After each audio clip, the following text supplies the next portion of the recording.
नमस्कार, मैं डॉक्टर कपिल कुमार कुशवाहा आप सभी का हमारे YouTube channel Hindi for us में स्वागत करता हूं। आज हम बात करने वाले हैं बीजेटी बायसिंग की। जनरली हमने पीएन जंक्शन की बायसिंग देखी है, डिफरेंट टाइप ऑफ डायोड्स की बायसिंग देखी है। आज हम बात कर रहे हैं ट्रांजिस्टर की बायसिंग की कि ट्रांजिस्टर की बायसिंग क्या। हमें पता है कि ट्रांजिस्टर क्या है, it is very important active device. ये क्या है, एक बहुत इंपॉर्टेंट एक्टिव डिवाइस क्या कहें हम, एक एक्टिव कंपोनेंट है। इसका यूज़ वेरियस एप्लीकेशन में, वेरियस रीजन में होता है।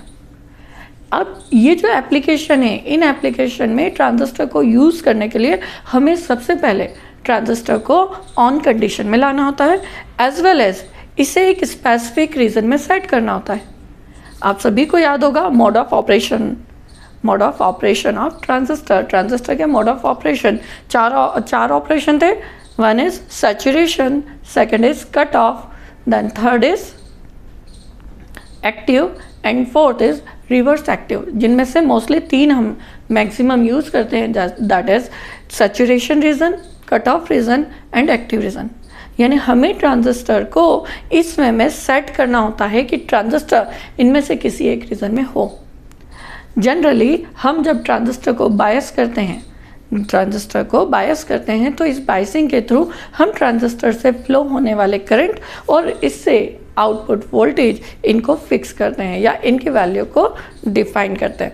अब ये जो वैल्यू हैं जनरली हम अगर कॉमन इमीटर की बात करें तो कॉमन इमीटर में input current that is base current, output current that is collector current, input voltage VBE base emitter voltage और output voltage VCE collector emitter voltage, ये सारी वैल्यू को हम क्या करते हैं, बायसिंग के थ्रू सेट करते हैं। इनके प्रॉपर सेट होने से हमारा ट्रांजिस्टर या फिर कोई भी जो ट्रांजिस्टर है वो एक लीनियर रीजन या फिर सैचुरेशन या कट ऑफ पर सेट होता है। इन रीजन के अक्रॉस ही हमारे ट्रांजिस्टर की एप्लीकेशन डिसाइड होती है, या हम ये कहें कि हम हमारे ट्रांजिस्टर को पर्टिकुलर कोई भी एप्लीकेशन के लिए, अनुप्रयोग के लिए उपयोग करते हैं। मान लीजिए कि हम अगर हमारे ट्रांजिस्टर को एज एन एम्पलीफायर यूज़ करना चाहते हैं तो हमें इस सिचुएशन में ट्रांजिस्टर को एक्टिव रीजन में रखना होता है। इस एक्टिव रीजन में रखने के लिए हमें ट्रांजिस्टर का जो Q point, DC operating point है, इससे मिड पर सेट करना होता है। आगे हम पढ़ेंगे डीसी ऑपरेटिंग पॉइंट क्या होता है। यानी हमें ट्रांजिस्टर की करंट और वोल्टेज की वैल्यू कुछ इस तरह से रखनी होगी जो कि इस एक्टिव रीजन पर सेट हो। जब ये एक्टिव रीजन पर सेट होगा तो ऐसे सिचुएशन में जब हम इस ट्रांजिस्टर के इनपुट पर कोई सिग्नल अप्लाई करते हैं तो ये पर्टिकुलर ट्रांजिस्टर उस सिग्नल को एम्पलीफाई करके हमें आउटपुट पर प्रोवाइड करता है। इसी प्रोसेस को कहते हैं एम्पलीफिकेशन। और जो डिवाइस इस तरह का टास्क करता है उसे कहा जाता है एम्पलीफायर। सिंपली इस सिंबल की बात करते हैं कि एम्पलीफायर का सिंबल आपके सामने बोर्ड पर शो हो रहा है, इट इज़ योर एम्पलीफायर। ये क्या है, हमारा एक एम्पलीफायर। मान लीजिए ये एम्पलीफायर है, इसके इनपुट पर हमने एक सिग्नल प्रोवाइड किया, it is our input signal. Clear है। और ये जो एम्पलीफायर है, ये एम्पलीफायर किस पे वर्क कर रहा है कि इसमें जो आईसी और वीसीई की वैल्यू है वो क्या है, वो एक्टिव रीजन में मिड पर सेट है। तो ऐसे सिचुएशन में हमें आउटपुट जो मिलेगा वो लीनियर आउटपुट मिलेगा।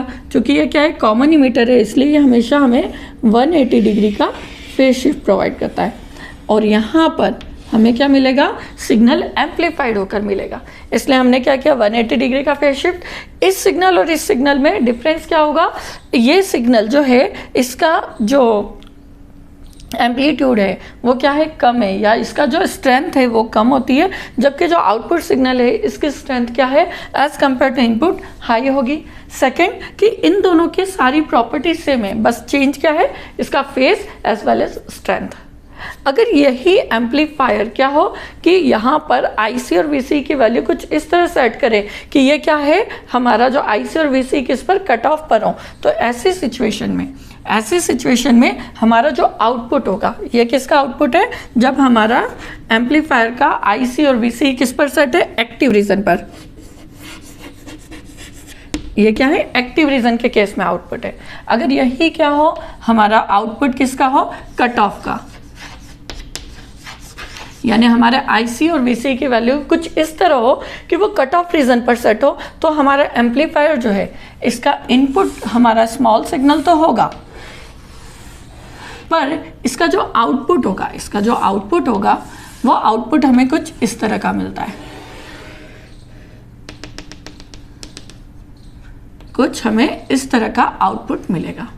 क्लियर है? इसका मतलब कि हमें जो सिग्नल है, हमें सिग्नल कुछ इस तरह का मिलना चाहिए था। ये येलो पोर्शन क्या रिप्रेजेंट कर रहा है, कंप्लीट सिग्नल, पर एक्चुअली प्रैक्टिस में क्या हुआ, ये येलो सिग्नल जो है ये स्किप हो गया। ठीक है, ये येलो सिग्नल या हम कहें येलो डैश सिग्नल जो है वो क्या हो चुका है, वो स्किप हो गया है, क्लिप हो गया है, और हमें सिर्फ क्या मिला, हमें ये वाइट सिग्नल मिला। इसलिए हमारा आउटपुट क्या हो गया, डिस्टॉर्टेड हो गया।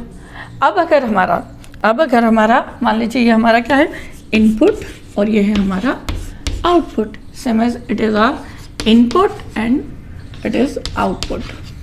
नाउ अब अगर IC और VC की वैल्यू हम कुछ इस तरह सेट करें कि एम्पलीफायर में ये वैल्यू कहाँ पर हो, सैचुरेशन रीजन में हो, तो ऐसे सिचुएशन में हमारे एम्पलीफायर का जो आउटपुट है, ये हमारा स्मॉल सिग्नल है, इनपुट, और हमारा सिग्नल, इसका आउटपुट क्या हो जाएगा, दैट आउटपुट विल बी